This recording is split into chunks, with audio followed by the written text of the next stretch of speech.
You're listening to dialectradio.co.uk, your local community radio run by volunteers. Log on to our website at dialectradio.co.uk to find out more. My name's Tony Sheldon, and I'm a British journalist working and living in the Netherlands. And I originally went in '93. Something like 10 years later, 2004, the 60th anniversary of the Battle of Arnhem, I came across a story about a local general practitioner in Arnhem who was shot by the Nazis, partly for helping British soldiers. His name was Jan Zwolle, and he's still commemorated in the Bakkerstraat in Arnhem. There's a plaque with names of 5 people who were shot with him.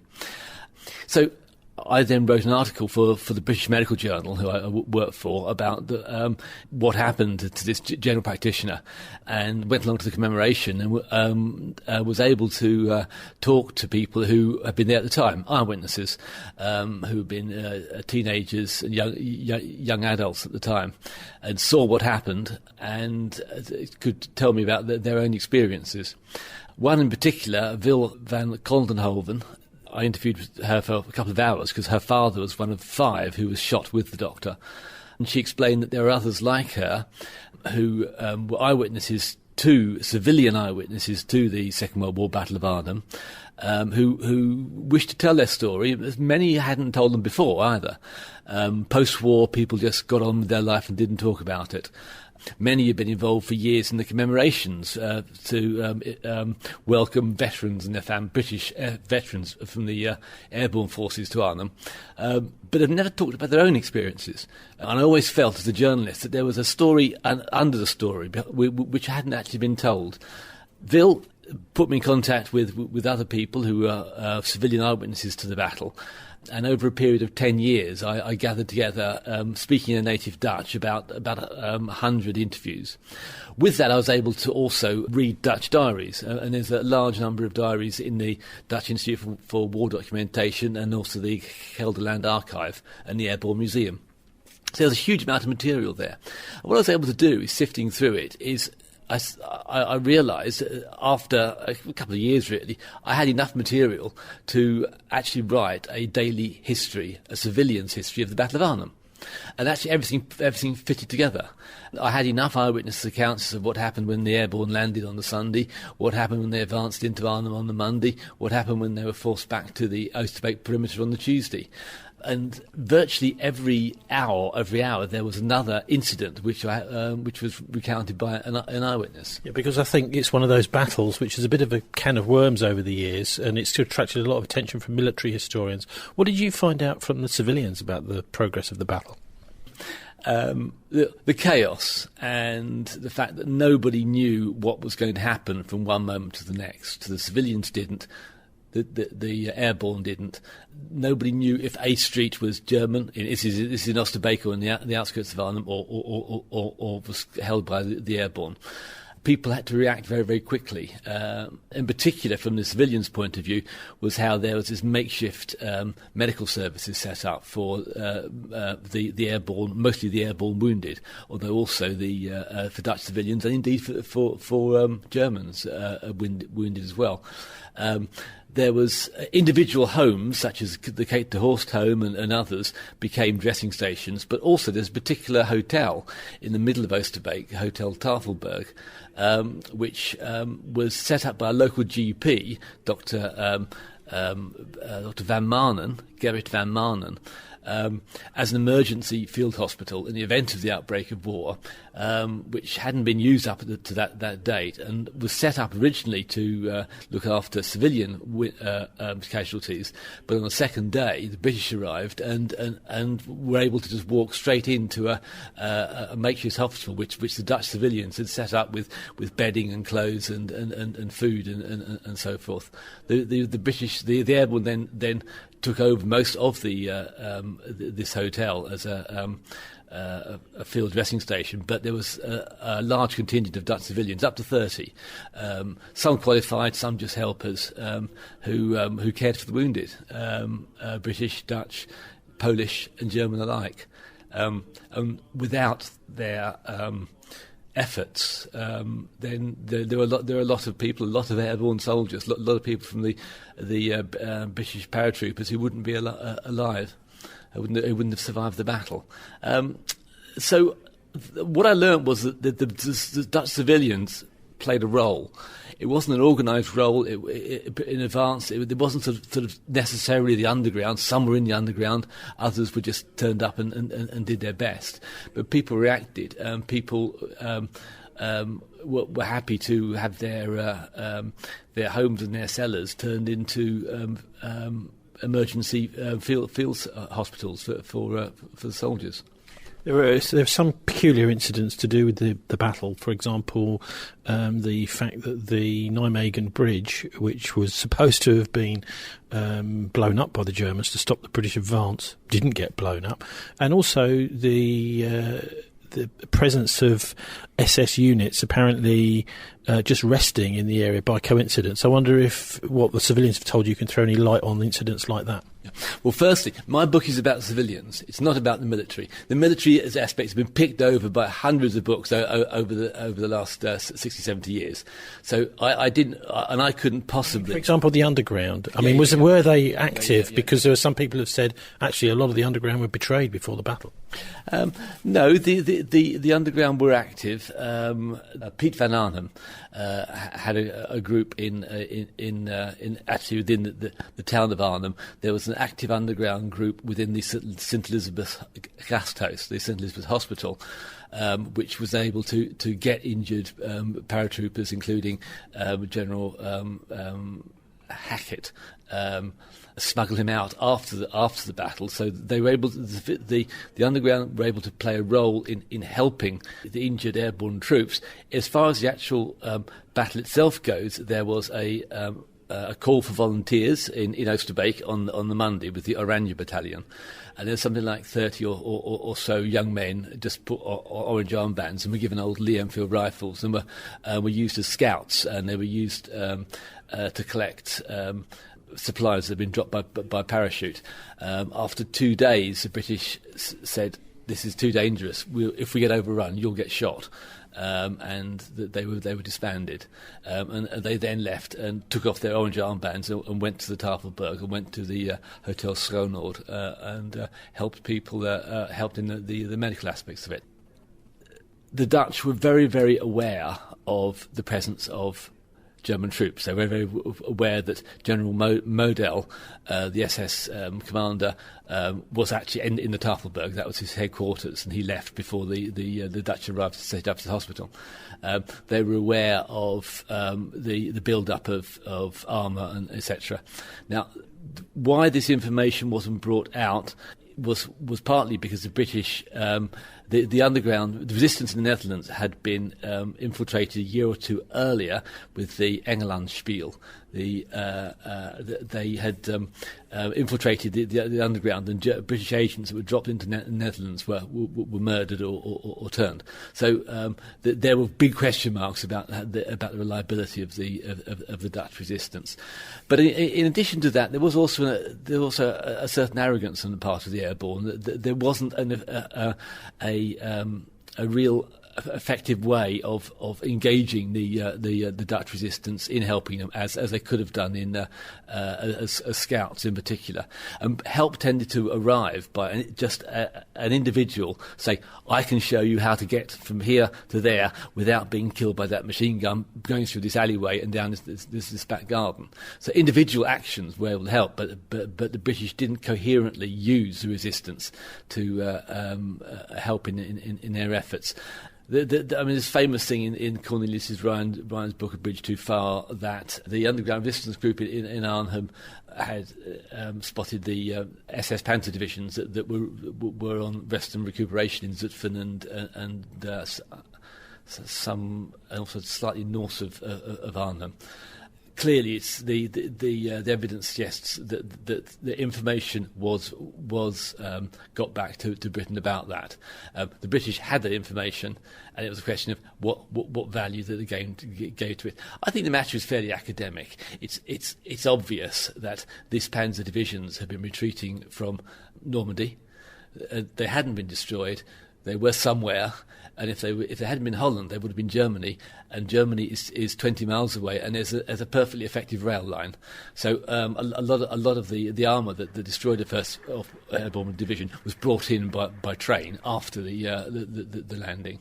So the fact is, the British must have known, the Airborne Division must have known that they were likely to be attacked by armour one way or the other within a day or two of landing. Well, so Colonel Frost says that he wasn't given any warning. But I mean, it was that. Well, it was there. It was there when they arrived. I mean, what's your thoughts, if you've got any, about whether the Germans did have some kind of warning that this parachute landing was about to happen? No. The Germans weren't alerted to it. No, and they were absolutely caught napping. I have interviewed the daughter of Annie Caspers, who a nurse at the Tafelberg, and her mother explained how she went into the Tafelberg 2 hours after was he a Field Marshal? Model, anyway, had left, and his dinner was still sitting there, and a cigar stub was stubbed out, and there was important documents they would try to shred and didn't have the time to. The evidence from the people in Oosterbeek was the Germans were caught napping and they had to get out quick. What about the tens of thousands of Dutch that died in the winter afterwards? Because that must have been pretty horrendous. Yeah, I mean, the suffering of the German, the Dutch civilians continued, and of course, because the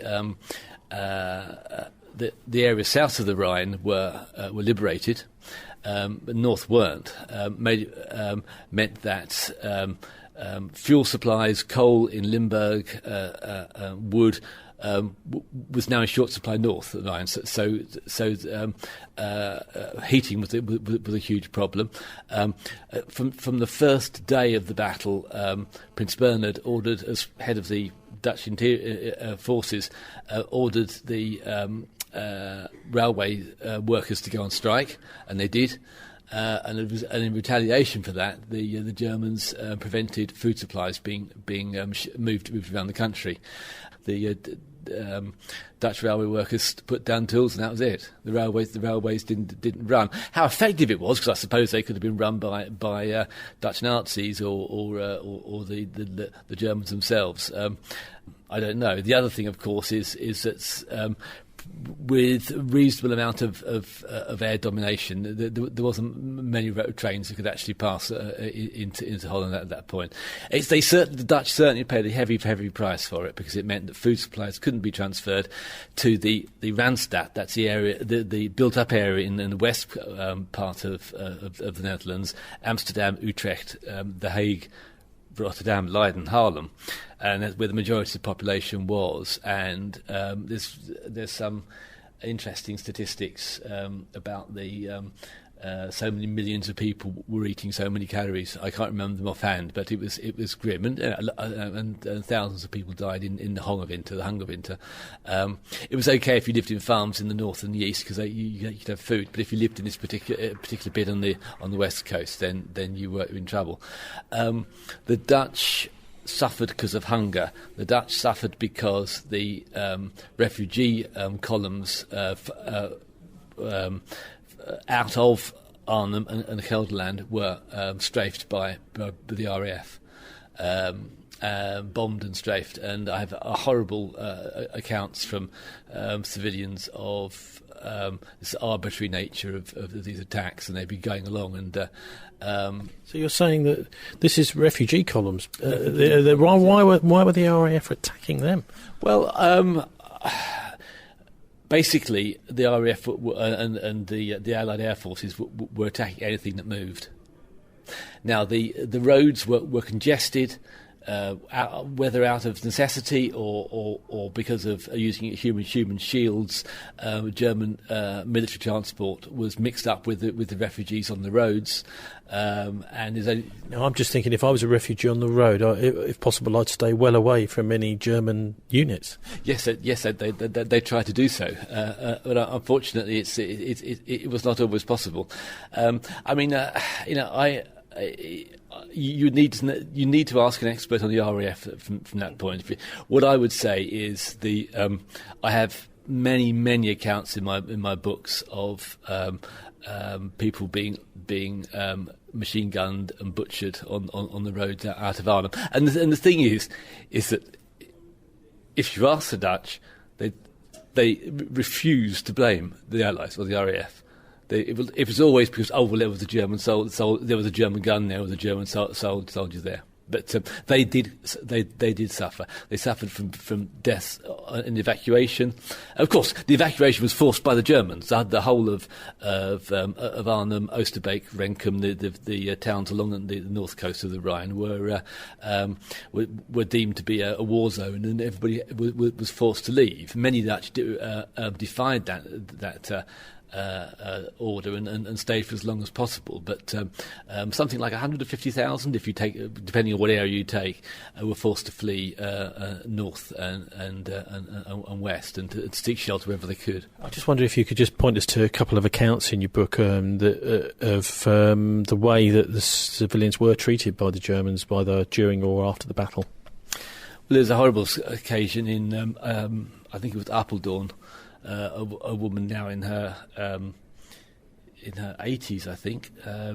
He would have been a teenager, but shopping with her mother, and this was I think in the January '45, and she was returning, and there was some scene, an incident with the crowds of people, and she saw a German soldier take a child and shoot it through the head. Why? She didn't hang around to ask. She describes how her mother said to her, "Let's just keep walking. Don't run. If they run, they'll shoot you." Walked and went round the corner, and then they just ran as fast as they could. Life was cheap in occupied Holland.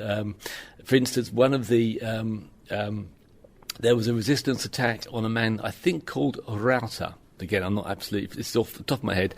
This was about a week or two after the end of Market Garden, and in retaliation for that, I think sometime in November, German troops surrounded the Dutch town of Putter one night, and they rounded everybody up. They rounded all the women and children into a church, and all the men were separated. It wasn't like it's occurred in Czechoslovakia, where then the church was set fire to, but all the men, the Putter was then torched. All the men were sent off to work camps in Germany, and all the women and children were sent off. Of the men who were sent to work camps in Germany, I think 10% returned. So it was pretty much a death sentence. How else? There was a poor chap who was half Jewish, Charles Moses, who he was medically trained. And as soon as the airborne landed, like so many people, he took to the streets and started celebrating and came out of hiding. And after the battle, even though the Germans had returned, he still kept his Red Cross armband and still offered medical help to people who were evacuees. And of course, he was eventually spotted by somebody and taken and tortured. Charles Moses was tortured and then shot, and what I was told about is that his mum couldn't recognise his corpse. The parachute descent on Arnhem is one of those kind of unique things in history. It's one of the biggest, I think, of all time airborne assaults. Do the people that you've interviewed, do you recall them describing what it was like to see these people raining down from the sky? Yes, yeah, and again, that's in countless books. The colours, they remember the fact that in Gelderland on Sunday, the 17th of September 1944, was a beautiful late summer's day, beautiful blue skies. There was first the bombing of Arnhem and of Orpheus psychiatric unit and other civilian areas. So people were first in their shelters or helping with the people who died and the injured. Then straight after that, or soon after that, came more planes. Obviously, they felt they were going to be bombed again, but rather than being bombed, suddenly these parachutists started dropping out in these containers, and they talk about the colours. Different containers contain different colours of red parachutes with ammunition. And the sound of the Dakotas is something that people are still moved about now. And people talk to their roofs, and there's a famous photograph in the Cornelius Ryan book of people sitting on or standing on a roof waving as a plane came over. This was the biggest airborne assault in history, and it happened over their heads. There was this incredible mixture of emotions. The number of civilians that died in the initial bombing was quite high. Something like 100, I think, that died beforehand. Basically, the bombing was there to, I suppose, to soften up the military barracks, anti-aircraft emplacements. But what happened is there was a 13-year-old girl. Was she 13 or was she 11? It was her birthday, and she was celebrating her birthday, and their house was next door to the military barracks in Arnhem, and basically, I think that she was beheaded by shrapnel. Her mother, they heard the bombs falling. Her mother took her hand and rushed her into the kitchen and pushed her in a cupboard under the stairs, meaning she would be safe. And a bomb came through the kitchen roof, which was outside the back of the house, exploded, and she was killed instantly. There was a family in an air raid shelter in Leuven, south of the Rhine, which was near an anti-aircraft emplacement. And something like 12 members of the same family died. The whole lot went. So the butcher's bill of deaths, of civilian deaths, was quite high. And of course, the Warphaser psychiatric unit, the patients were outside in the sun, enjoying the sunshine, having their lunch when it was heavily bombed by fragmentation bombs. The written accounts of the bombing of Wolfhaven Psychiatric Hospital are fairly grim. So in some cases, there was a lot of psychosis prior to the bombing. The mental problems protected people. In other ways, of course, it made things a lot worse. But a lovely image of one patient who, despite their mental problems, cared for her injured helper, her injured medical staff, who'd been I don't know, had a leg sliced off or something, and the patient looked after the former nurse. But the point you said, do they remember? They remember the butchery, they remember the explosions, and then straight afterwards, suddenly they were being liberated. So incredible shift of emotions. Then again, the liberation, but then again the realisation that actually it was a failure and that the Germans were back. Yeah, and the realisation that Germans were back took a while.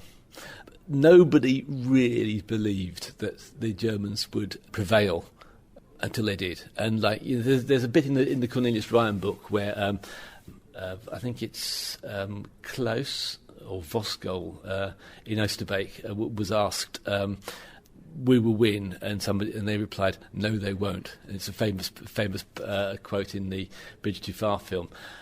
Most people were convinced that one way or another that Monty would arrive, that his tanks would get through. And certainly in Oosterbeek and around the perimeter in Oosterbeek, people were genuinely shocked when they woke up on Tuesday morning, and it was absolute silence. And then in distance, the sound of tanks as the Germans moved in. The Dutch were bitterly disappointed, and there's little things like they were some people were threatened. They were dragged out of cellars, and there might be a shell-shocked soldier in the cellar or an injured soldier, and they were made to stand and lectured and so forth. There weren't there in fact weren't that many atrocities. There wasn't. The German armed forces didn't actually take revenge on the civilian population who they knew had helped one way or another. The airbornes, as you know, one might have expected. It was just not very nice. It was just rather unpleasant. And one chap was saying that we were dragged out of our cellar, and there was something like a penknife on the floor, and one German soldier picked it up and said, "Oh, we don't need this here. You'll probably need it." Gave it back to the family, and then that next German soldier came in and said, "No, we won't. That's ours," and took it back. And the chap said, "Yes, my father said we always we knew we were back where we started." There was a chap who helped out at the Skonor dressing station, John Tuvater. He, as one of the diaries pointed out, really hated the Germans because he's a young man that endured 5 years of occupation and powerlessness, and he went up to the British and who were the British medical staff there, and said, "Look, I'm not going to take this. I'm going to try and escape south across the river and join the British Army," and he had to be talked out of it by the medical staff, and they said, "Look, you know, you will not get across the river now. You will be endangering your life." Yeah, my book is about the price the civilians paid. And of course, the other thing, which as it enters the book, is ammunition was left over. The last Dutch civilian to die from unexploded, treading on unexploded munitions was, I believe, 1956. A couple of years ago, a child brought a Mills hand grenade into school one day because there's a building site next to the school, and he just picked it up and said to his teacher, "Do you know what this is?" And the teacher said, "Well, put it down and let's get out, and we'll call the police." Famously, Jan de Horst's son, Piet, died. She had one of her sons died 2 years after the end of the battle, jumping out of a tree onto an anti-tank mine. And one of the most chilling episodes, really, of my book is I follow a family through the battle and how they took refuge, were forced out, how they survived the battle, survived the evacuation, survived the Hongerwinter, came back, and it was June 1946, and it was beautiful hot weather, and but it was very dangerous out on the streets. There was munitions everywhere, and this mother had 3 young daughters, aged 4, I think 5 and 7, and they kept on saying, "Mummy, can't we go and play? Can't we go outside and play?" And eventually, the mother said, "Okay, yes, you go out and play. Be careful, don't touch anything." And the 3 girls walked out of their house, walked down the street, and then one of them saw something on the street which just, out of curiosity, bent down and touched it, and I think the eldest, is when I interviewed, said, "Next thing I knew was everything was black, and my leg was hanging off, and my mother was crying." I think one of the daughters had a tiny little nick on her neck, nothing. She had lost a leg below the knee, and the third sister, there was nothing left of her. One of the things you mentioned was that for some people living in the area, they didn't really talk about the battle for a long time. Why do you think it's been such a long time before people are prepared to say, well, actually, I've got a few stories to tell about what happened 60, 70 years ago? I think the main thing is the stories are terribly sad, and it's about how they suffered. And they do not in any way want the British to feel any sense of guilt about what happened. They, in a way, it's strange that I, as an Englishman, have to write this story, and I don't think that emotionally the Dutch were ready to write it, because they would have felt that any description of their own suffering would have been an implied criticism of the British. And it's in many ways, very strange. They absolutely bloody love us. They think we're brilliant. And many veterans and many paratroopers can't understand it. And you have time and time again, you have these conversations where the para will say, why do you welcome us back? We came here, we lost, we result in your house being burnt down, your children being killed, you being evacuated from your homes for the winter. We thought you wouldn't be very pleased to see us, and everybody says, well, no, we saw how you fought, and we saw that you did your best for our freedom. We thank you for that. And that's more important. But that's the one thing, is that they weren't going to really say it. And if there's going to be any civilian history, it was going to be rather sanitised. The other thing, I think, is that psychologically, especially in those days, you just got over it. Post-war, you got on with it. And I often say to people, didn't your parents write down what happened to them or tell you about them? I said, no. I didn't know anything until 20 years later, when my mother was admitted to a psychiatric unit. And then, it all began to come out, what she'd seen and what she'd suffered. There was a guy interviewed, a marvellous guy, an unsung hero, who was a 13-year-old, helped in a field hospital of a large country house, the Denenord, and after the battle helped bury something like, a dozen or so British paras in the back garden. And it was something like 20 or 30 years later, he was driving along in the car and saw a shoe buzz side of the road. And he remembers, during the Battle of Arnhem, seeing a shoe with part of a leg in it. And it triggered off his post-traumatic stress disorder, for which he's suffered ever since. So there was a sense of, you just got to get on with. You've got to get on with it, and you've got to stiff upper lip and push it back and just carry on. So that's why I think that this story hasn't really been told. There's been bits and pieces that have come out, and individual diaries and the Kate de Horse story. But what I wanted to do in my book was to take the sort of style of military history, like Martin Middlebrook does, of eyewitness accounts of soldiers. And say, well, let's have eyewitness accounts of civilians.